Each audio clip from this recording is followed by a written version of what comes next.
Hello and welcome to Idea TV News Update. I am Mary Ojimajo. We'll begin with the headlines. Polytechnics to award ND and B.TECH degrees in Science, Technology and Engineering. Malawi boasts digital education with new computer labs in public schools. Congo inaugurates National Commission to protect personal data and boost digital governance. Togo moves to reform power sector, launches tender to overhaul state utility.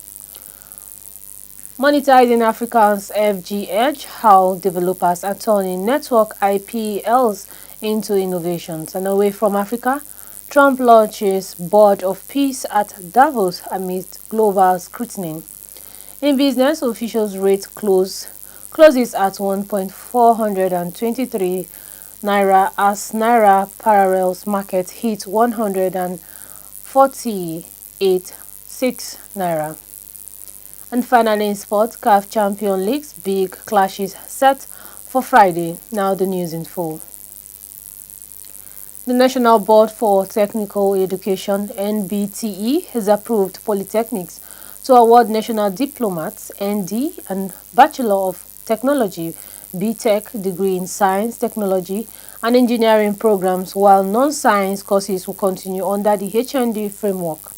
Executive Secretary Professor Idris announced the move during a retreat for education stakeholders in Abuja, noting that the amendment to Polytechnic Act, which has passed second reading in the House of Representatives, will empower polytechnics to reduce industry-ready graduates with practical and technical skills. Minister of Education Dr. Tunji Alausa highlighted government support under President Bola Tinubu's renewed hope agenda, urging polytechnics to foster entrepreneurship, research hubs and industry partnership. The reform aimed to end the long-standing HND degree gap, monetize technical and vocational education and training, and position Nigerian polytechnic graduates as innovators and job creators. Moving forward, the Malawi government has unveiled new computer laboratories in public schools, a move aimed at enhancing students' digital skills and preparing them for a technology-driven future. The initiative is being implemented by the Malawi Communication Regulatory Authority (MACRA).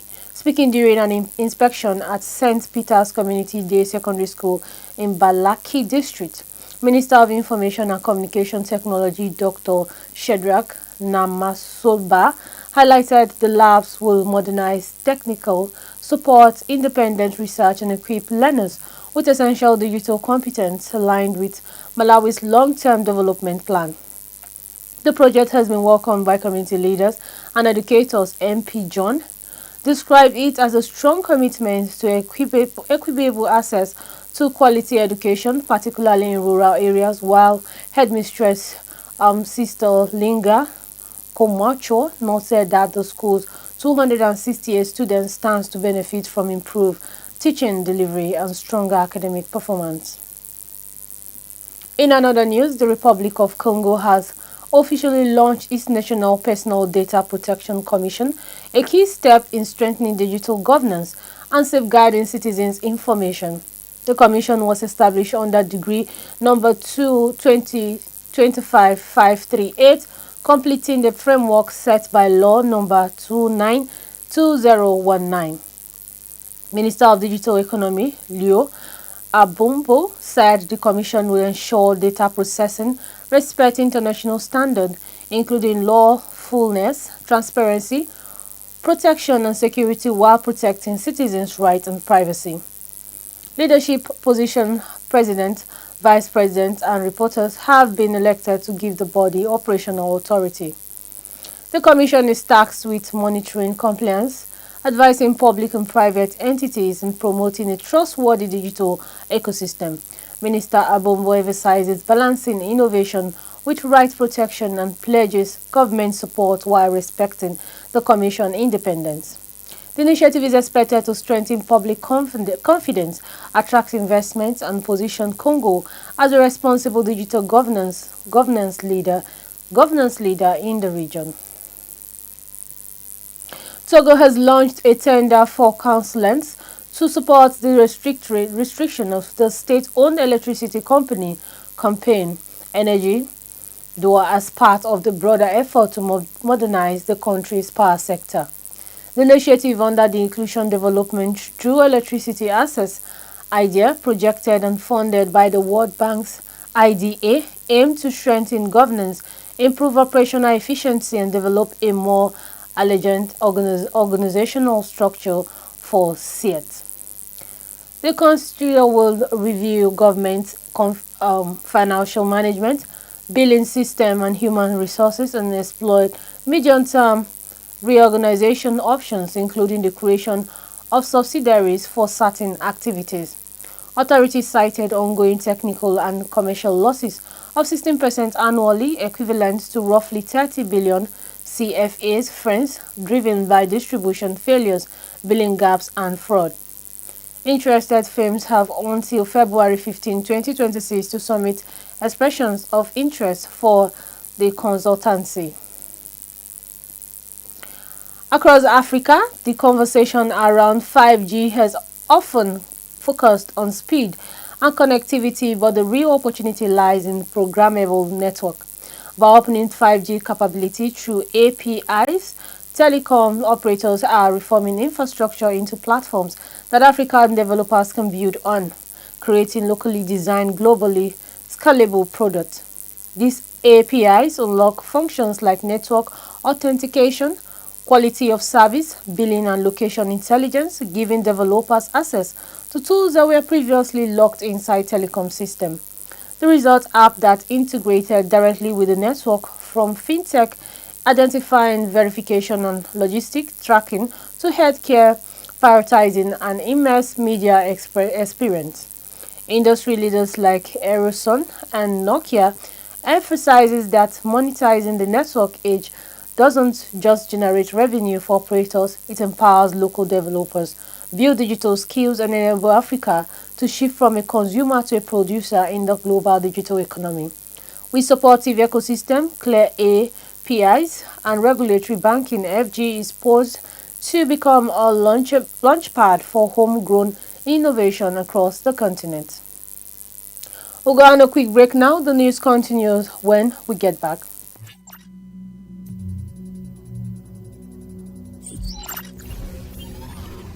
.5G technology. 5G technology promises to be a game changer by delivering ultra-fast internet speeds, low latency, and the ability to connect millions of devices seamlessly.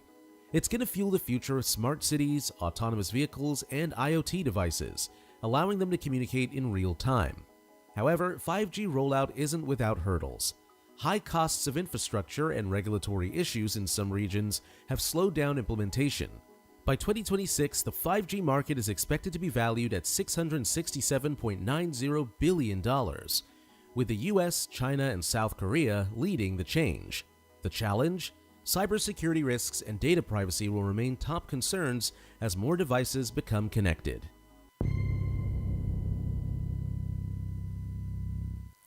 Welcome back. If you're just joining, this is Idea TV News Update. Now the rest of the news.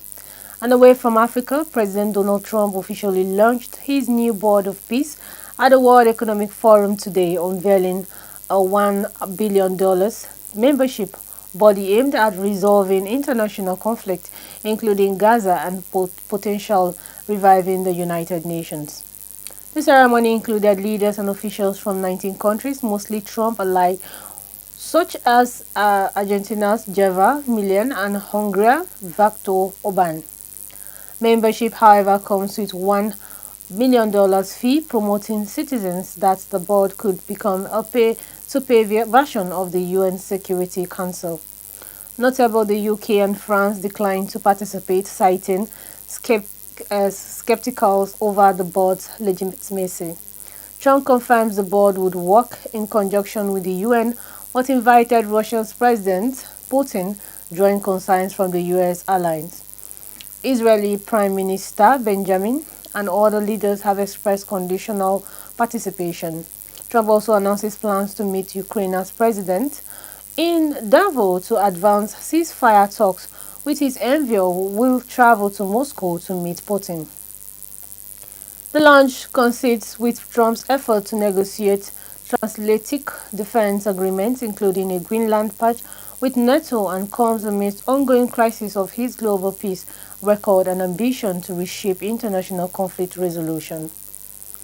Now in business, the Naira ended Wednesday's trading session at 104.23 Naira on the official foreign exchange market, showing a mixed performance compared to persistent weakness in the parallel market, which hit 104.86 Naira according to data from the Central Bank of Nigeria. With the official market remains relevant stable, the gap between official and parallel rates stood at 63 Naira, slightly narrowing down last week's 73 Naira, reflecting ongoing reforms but highlighting continual structural pressure in Nigeria's currency market. Analysts note that the Naira's performance is shaped by domestic demand and global currency trade, including movement in the US dollars with sustained improvement, high on higher FX inflows, increase investors' confidence, and reduces reliance on the parallel market. Now in health, the European Union and Sokoto state government has unveiled a new child-sensitive social protection framework aimed at improving access to essential service and support for vulnerable households across the state. Funded through the 14 million Social Support for Social Inclusion program and implemented by UNICEF and the International Labour Organization, the initiative integrated indicators on education, nutrition, healthcare, birth registration, and immunization into the National Social Register for better identify and assess at-risk child. Officials include UNICEF Deputy Representative and Sokoto Governor Ahmed Aliyu emphasized that the modern target high poverty local government area and incorporates grievances readiness machineries ensures that no household is unseen or unreached. The pilot in Sokoto is expected to serve as a tablet for communication in other states, strengthening Nigeria's social protection system. And finally, in sport, the CAF Champions League returns tomorrow, Friday, January 23rd, 2026, with the third group stage match day promising high-stakes encounter. Group B action kicks off at 4 p.m. as defending champion AI host Tanzania and Young African at Arab Stadium. Both teams are co-leaders with 4 points each, making this clash pivotal for top spot and early quarterfinal momentum. Later at 6 p.m., the shutdown from Face AI highlighted and the studio in a Group C showdown. Tired at the summit, the South African and Sudan will battle for a viral win to strengthen their quarterfinal chances. Fans can expect intense winner takes over all football as African elite clubs vie for continental glory.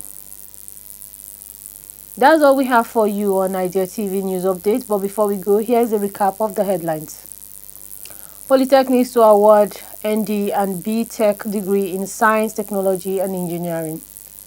Malawi boosts digital education with new computer labs in public schools. Congo inaugurates National Commission to protect personal data and boost digital governance. Togo moves to reforms power sector, launches tender to overhaul state utility. Monetizing Africans FGH, how developers are turning network APLs into innovation. And away from Africa, Trump launches Board of Peace at Davos amidst global scrutiny. In business, officials rate closes at 104.23 as Naira parallel market hits 104.86. And finally, in sport, CAF Championship League B clashes set for Friday. Do not forget to follow us across all our social media platforms at Idea Television. I am Mary Ojimajo. Thank you for watching.